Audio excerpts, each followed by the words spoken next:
Well, hello, everyone. I'm Gene Trowbridge, and welcome to this edition of TLG Talks, where Trowbridge Law Group interviews people who are friends to the law firm, friends to the syndication and securities industry. And today we're, today we're pleased to have Ian Formigle. Did I pronounce that right? I've only ever called you Ian. Formigle? It's technically pronounced Formigle. It's an Italian name that doesn't look Italian. It should end in an I. Got changed. Formigle. Did you ever play hockey? Never played hockey. Oh, you're okay. I went to school in Minnesota in a fraternity that had all Michelettis and Camprionis and Gambuccis, and they all played hockey. So, well, anyhow, Ian is with Crowdstreet, and his title is the Chief Investment Officer, and he's going to tell us what that all means in a little bit. Just for a follow through a little bit, I've been aware of Crowdstreet since before it was Crowdstreet, talking to a number of the principals there, and many of my clients go to Crowdstreet, which is a crowdfunding platform, to use it. And I will just tell you that one of the reasons I left the syndication business really in 1995 is that there was no company around like a Crowdstreet at that time.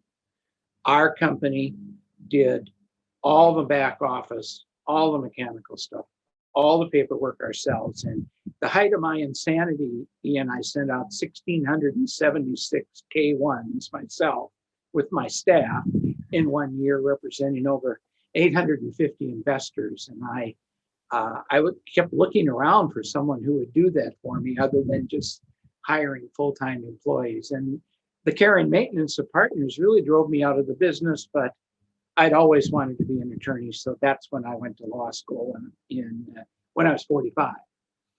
And I thought that'd be the last 15 years of my career and I could retire when I'm 60. Well, that was 27 years ago.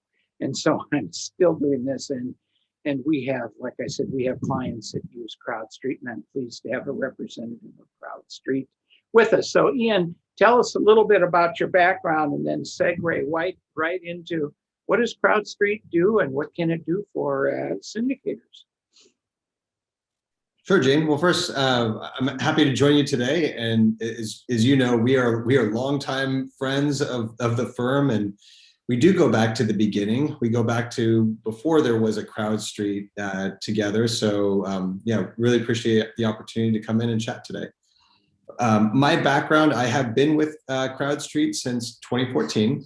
I joined in the summer of that year to serve the CIO function. I've essentially been serving it ever since. As the company has scaled, in a more kind of specific form than originally. I guess when I first joined the company, it was to oversee kind of the entirety of the operation of the marketplace, from the figuring out, reviewing the deals to building the deals and launching them and funding them. And fortunately, as we've scaled, we now have organizations and departments that handle each of those individual functions. So, which is afforded me the opportunity to really focus on being a true chief investment officer within the last couple of years to more focus on the derivation of Crowdstreet's investment thesis, to lead the investments team in terms of the deal screening, serve as a key decision maker on all deals that go to the platform, and serve as a voting member of our investment committee on our own series of strategic funds. One thing that's changed and evolved over the years too is that we debuted as a pure marketplace, and over the years we now have the luxury of also having our own discretionary funds that blend into the marketplace. So with that said, a little bit about, and also it's fair to say that prior to joining Crowdstreet, I do come out of the operator world. I was a senior acquisitions person for a private equity group that has done GP/LP deals with large institutional capital, also blended with high net worth capital. Understands syndication. We've syndicated deals in my past.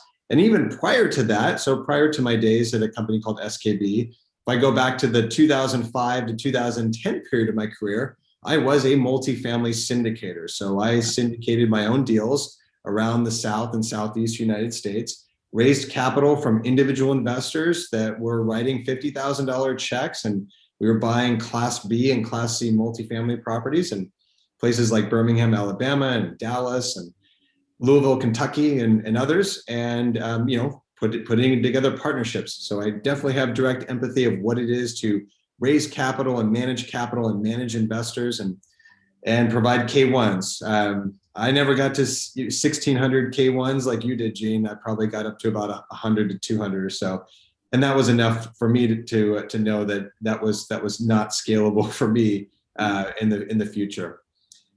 So a little bit about CrowdStreet, what CrowdStreet does.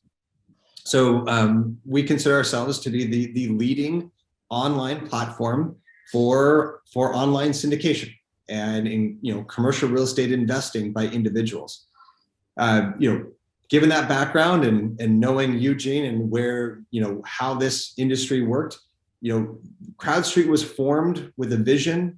Our co-founder Darren Powderly saw an opportunity to do something better with syndication, leveraging the Jobs Act of 2012. When that went live, and Title II of the Jobs Act went live in the fall of 2013, that gave birth to the business model of CrowdStreet, which was to find the best operators and developers around the country, work with them in a public syndication format, so 506C of Reg D, which had now gone live, and to take their deal to the country, and to do it transparently and online. And if we could do it that way, we thought we could bring scale to it. We would obviously have to develop a ton of technology around that. As you mentioned, Gene, like earlier, syndication doesn't scale without technology. And so we looked at how Title II was going to change syndication. And we thought that there was opportunity to raise large amounts of capital and bring investment opportunities to individual high net worth investors all over the country, eventually one day all over the world, but for all over the country for the short to midterm. But if we were going to do that, and if we were going to one day actually fill up deals with hundreds of investors on a per deal basis, there's no way that the offline world of syndication was really going to accomplish that, which is why we set about building the marketplace and building a robust level of technology into it that would enable investors to come in, see a deal, interact with the sponsor online seamlessly in a one-to-many format for the sponsor, click on a deal, decide they're going to invest in it, go through a transaction engine, sign docs, and wire money. And today we can now see that when we pop up a deal, that process from soup to nuts of seeing the deal from the sponsor, beginning the investment process and funding, we've had a few deals that have gotten completely capitalized within a few days. So that is actually happening now. So I think we're pleased to see that some of the promise of bringing scale and technology to commercial real estate investing and syndication is happening. And so really what that means now today is that scale has enabled us to now fund, for 2021, just this year, we will fund in excess of $1 billion of equity. With the B, 1 billion? We will surpass 1 billion. We are sitting at the half year mark at 500 million. That's great. So given a little bit of scale on the platform that we envision, to occur, and at the rate at which we are actually capitalizing deals on a month-over-month basis right now, which can hit $130, $140 million per month right now, then we feel pretty confident that we're going to end the year over $1 billion. We are now, since inception, so if we go all the way back to 2014, we bring that up to now, we're just right now cresting 2 billion funded since inception. So if we think about it and we say, hey, if we get to the end of the year, we raise over $1 billion in 21, that'll put us a little over 2.5 billion since inception. Well, what now, 30-40% of everything that we've ever raised has now been in the year 2021. We finally feel like we're bringing the promise to the investors and to sponsors to say we are actually taking online syndication at scale and making it a reality. That's just amazing. And I remember Darren and I had many talks before you were what you were about consulting for you or not consulting for you and what you were going to do and all that. And the Jobs Act came out, no one really knew what was going on. So I congratulate you guys for doing all that. When I have people and I educate, I do a lot of education based marketing, and I talk about a crowdfunding platform. I usually use the analogy of an MLS because everyone knows what an MLS is. And I say, okay, so if you're an investor, you go and you sign up for Crowdstreet, and then you come home one night and you get your vodka tonic and you sit down in front of the computer and you look at the 10, 12 deals that are available on the Crowdstreet platform, and you decide which one this week you're going to invest your $50,000 in. You're going to push a couple buttons and eventually you're going to be an investor. And from the syndicator side, the question is, do I have in my story, do I have an offering and a background and a story capable of getting on that MLS? Just not for everyone. And you don't guarantee deals. You look at deals, you have standards and all that stuff, but it's still the syndicator's deal placed on the MLS, and hopefully someone will buy it. And that was such a change in when I was doing all my syndicating. Of course, it was just 506, no advertising, and I did all my stuff it was all with accredited investors, and it was how many accredited investors could I find without being able to advertise? And how many accredited investors could find little Gene Trowbridge sitting down here in Orange County building self-storage in the three county area? And it was tough. It was tough to find those people, and it was tough for them to find me. And then all of a sudden 506C comes along. I'm gone by then. I'm in the lawyer business, and I'm saying, boy, this is exciting. So that's very, very cool. I read the research that the SEC puts out, and today there's still the vast majority of 506 offerings are done under B. And the volume in C is growing. I don't know what you personally thought, but I always thought we'd be at a higher volume in 506C by today than we are today. I thought we would do more. My clients who use 506C and stay away from the crowdfunding platforms are generally newer clients who are looking to advertise so they can build their database and quite simply eventually go back to 506B. But the experienced clients that I have don't use 506C because they have enough investors. But you're talking about raising $1 billion this year. There's proof in that. There's proof in that story and that process. It's very, very, very, very exciting. So if I had a client, a syndicator of mine, who was going to ask me how they could approach CrowdStreet to help them raise money, what would they have to do to get their project uploaded on your platform? Sure. So, Gene, the process to submit a deal for review for CrowdStreet it's pretty straightforward. As you mentioned, there's a lot of supply of deal flow. Thankfully, we get a lot of looks, and for every roughly 20 deals or so that are out there, if you say out there across the country that we become aware of, it's about 1 out of every 20 that actually makes it onto the platform. And but where it all begins is a conversation between an operator, a developer, and our capital markets team. So we have a team at CrowdStreet that is tasked with sourcing deal flow every day. That team is approaching, I think, 20 individuals, and some of them live here. Our company today is mostly based in Portland. It's also important to note that as of the end of this month, our new corporate HQ is now Austin, Texas. So there'll be more people based in Austin, but they're based all over the country. Mm-hmm. We've got people in Miami. We have people in New York and Chicago and Southern California and the like. And so we have the capital markets team is out there talking to people every day about deal flow.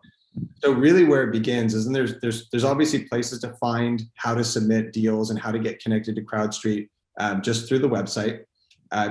From there, it turns into conversations with our capital markets team. The managing director who covers the territory of which the HQ of the operator developer sits in will oversee and kind of shepherd that deal into the screening process. And, you know, just like anything, it starts with a conversation. Who are you? What are you doing? What are you trying to accomplish? Is what Crowdstreet does a fit for you as an operator developer?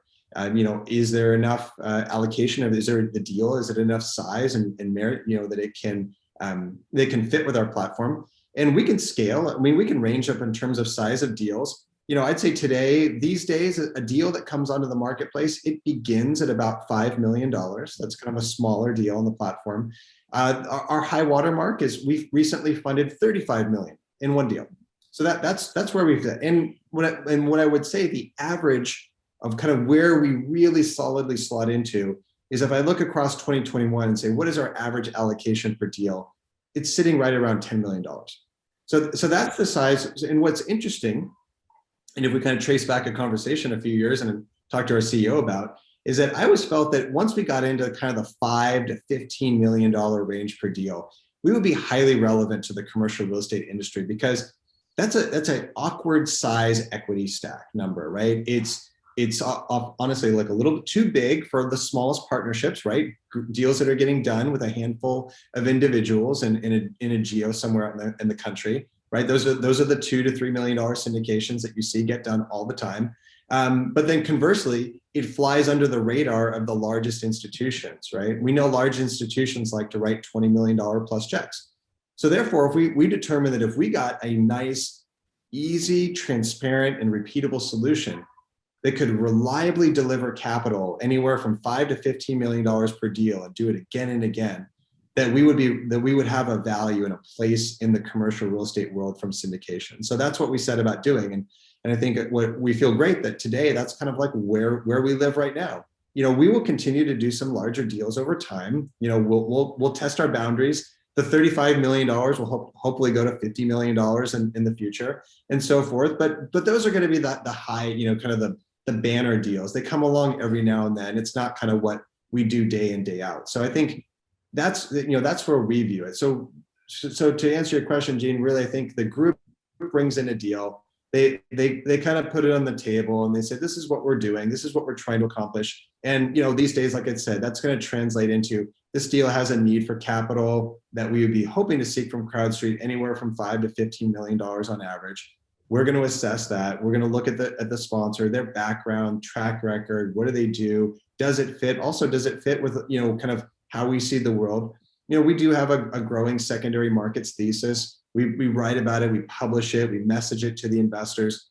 Today, there's, you know, roughly, I think there's about 12,000 investors on the platform that have written checks. That grows pretty rapidly, 500 to 600, 700 per month right now.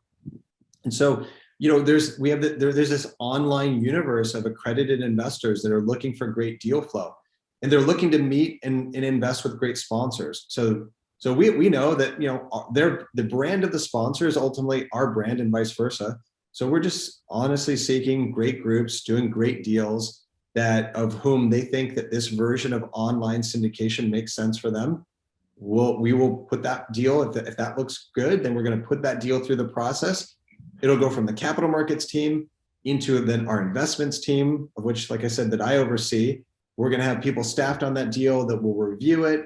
We'll bring it in for screening. We'll ask questions. We'll review legal docs. We have our own in-house legal team that will then pick up the docs and look at those.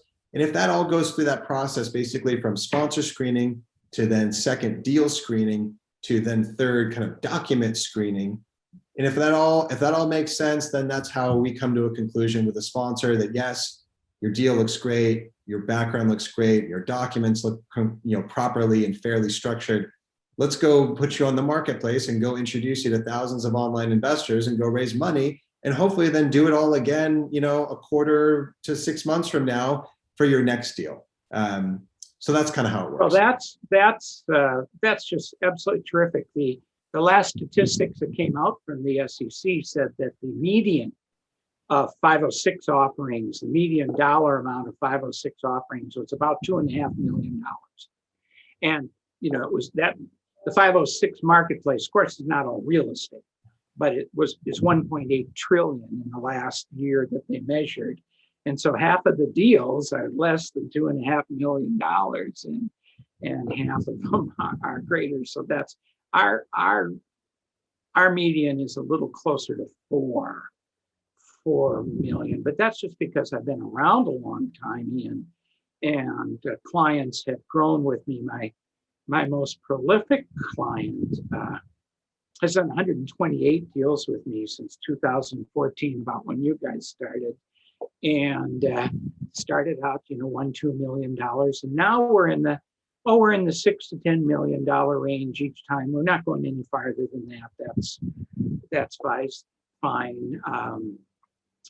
Very interesting. When I raise money, Ian, I raise money through the broker-dealer network.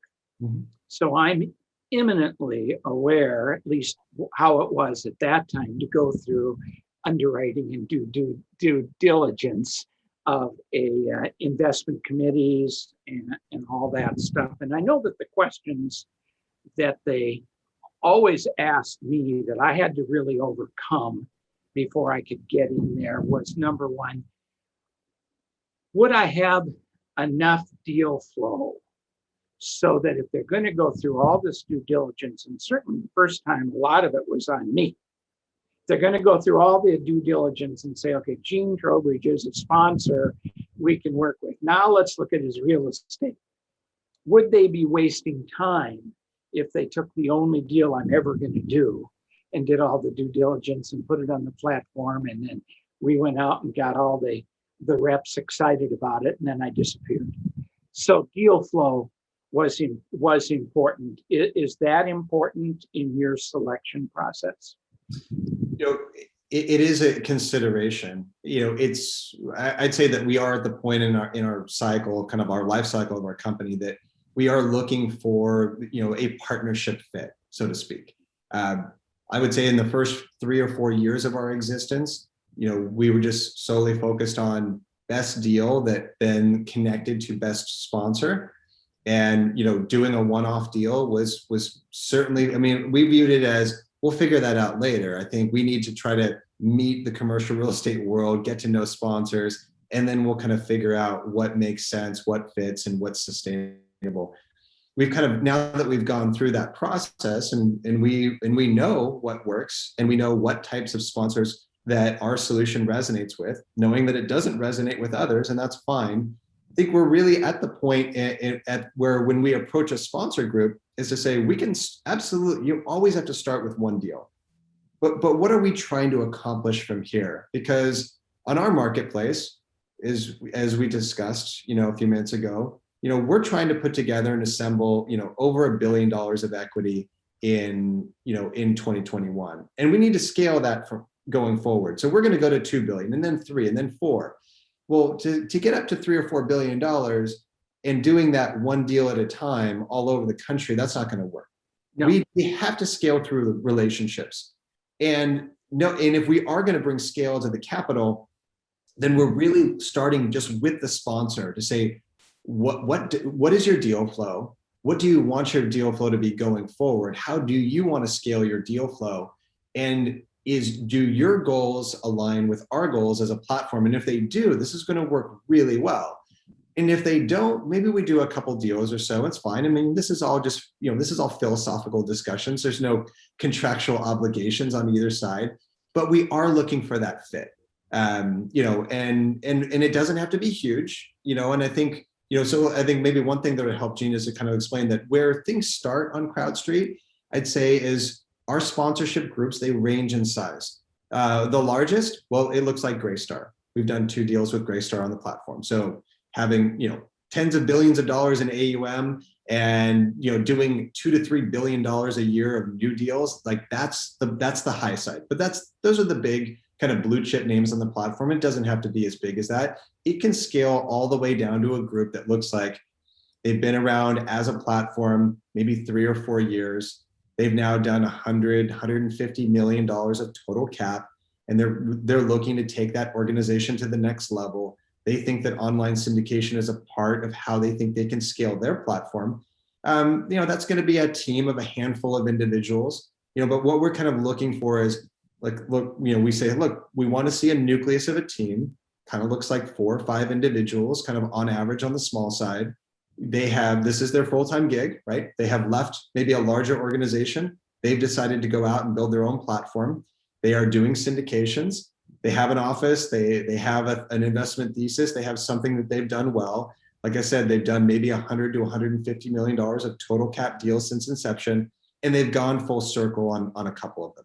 That is kind of where it begins. And if we have that as a beginning point, then we could pick up that group and say, look, we get it. We get what you're trying to achieve. You want to start actually going out and acquiring $100 million plus of real estate per year, scale up into a platform that you're going to be over $1 billion of AUM one day. And we could maybe potentially be a part of your path of growing, and we can grow together along the way, and we can be good partners. I think that's kind of like what when we look at a deal these days, we're looking at that partner, that sponsorship group, and to say, can we do a number of deals with this group over a period of time, maybe 4 deals a year if it looks great and that partnership is really in sync, but at a minimum 1 to 2 deals per year as that group kind of grows and scales, and we can be meaningful to them and vice versa. All right, that's good. I'm coming to my last question here. First of all, this is very interesting, and thank you very much for taking your time. You're not moving to Austin, are you? I am not moving to Austin. I'm going to stay a resident of Oregon. I think I'm a kind of a confirmed Northwesterner a little bit at this point. Okay, well, that's good. I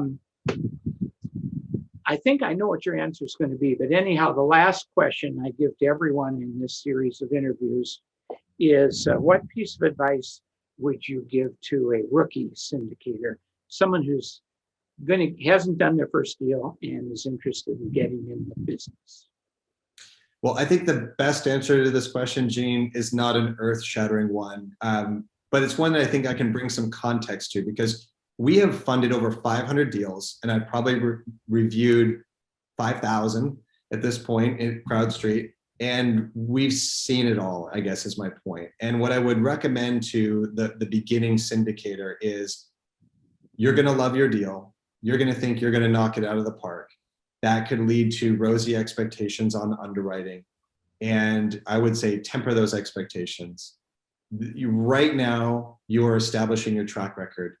Everything you do, from how you communicate what you think you can achieve in the deal, to how you can operate the deal, to how you can report on the deal, you are building the foundation of your track record. It is all about expectation management. So look at what you think you can do, and then take that down. Promise less, right? Just the old adage of under promise, over deliver, right? It's not more complicated than that. If there's one thing I can tell you, that when we look across those thousands of deals that we've seen and the hundreds that we've done, underwriting assumptions by enterprise sponsors, and as we view enterprise sponsors, those are groups that have done over $5 billion of deals. The assumptions on average are more conservative than we see from the groups that have done under $200 million worth of deals. Mm-hmm. In the same asset class, same location, same business plan, everything. And so when we see this IRR come in, and it might be like, hey, I'm going to go deliver a 22 IRR, and I'm going to deliver a 2.2 equity multiple over 5 years, and and this is how it's going to go, and it's going to deliver 12% cash on cash, and I'm going to do all this stuff, and it's a Class B multifamily deal in Dallas, for example. I would then look at that and say, that's possible, but is it probable? Because, by the way, while you're showing me your deal, I'm looking at the same type of deal. It's down the street, has similar. It's your comp set. It's being brought to me by a group that's done $3 billion worth of deal. That's actually deals that has actually exited 10 properties in your submarket, and they're underwriting to a 16 IRR, a 1.9 multiple, and not 12% cash on cash, but 7 to 8% cash on cash. And they've been selling properties in this submarket for a decade, and you're doing your first deal in that submarket. So who am I more likely to believe? Well, and what is my data? And I've actually seen these deals go soup to nuts. And what I'd say is, what I've actually seen happen is that in the outperform scenario, and every now and then, the underwriting of the 22 and the 2.2 multiple, that can happen. But what's more likely to happen is the 16 IRR, right? That is the deal. That is the type of underwriting that you want to put forth. That way, when you deliver the 22 IRR, you're a hero. Your investors love you. The next deal gets capitalized easier. The worst possible place to be in is to get the right property in the right submarket with the right business plan, underwrite to the 22 IRR, and then deliver an 18. Everybody, your investors are disappointed. You're disappointed and you're frustrated because you actually think you did a great job. And the answer is you did do a great job. You should be pleased and happy to deliver an 18 IRR. I can tell you that if you can deliver an 18 IRR repeatedly over a decade, you will be one of the most successful operators and syndicators out there. The tragedy of the story was you overpromised, and now it's harder to do the next deal. It's harder to get that track record built. And it makes your next 3 or 4 or 5 deals that much harder when they should have been easier. So that's my advice. I'm That's sure good. That's good advice. Thank you. And looking at it from my legal perspective and looking at a lot of SEC lawsuits, I can just see the SEC saying, and Ian promised a 16% IRR, period. And the tone of the words typed on the page is that probably was a fraudulent statement on his part. They don't say that right away, but that's because the little attorneys who are sitting there pushing papers, reading these things that went bad, are going to jump on that and say, well, that was fraudulent to start with. Oh, okay, no one does 16%. So it's very, very interesting. Well, that's what I will tell you. That's a unique answer from my group. I thought you were going to answer, develop your team and have a group, because you answered that ahead of time. What are you looking for? You're looking for people with a group and a team. And then you also use the word branding, and that's why you have a team and you have a group, so you can brand what you're doing. And I'm a big proponent in branding. So that's really terrific. Well, boy, I've taken enough of your time. Thank you so much, Ian. And on the screen, everyone can see that it's crowdstreet.com, and they can go there and there's contact information, and they can find out whatever they want. Maybe they're an investor and they'd like to sign up for your platform. Maybe they're a syndicator and they'd like to be introduced to the people who look at their deals. So that's all very, very positive. Thank you. Go for that billion, and good luck to you. And I will see you around. Okay. Absolutely, Jim. Thanks again. I love the partnership with your firm. You've been there with us from the beginning. We will, I look forward to staying in touch and maybe doing this again one day.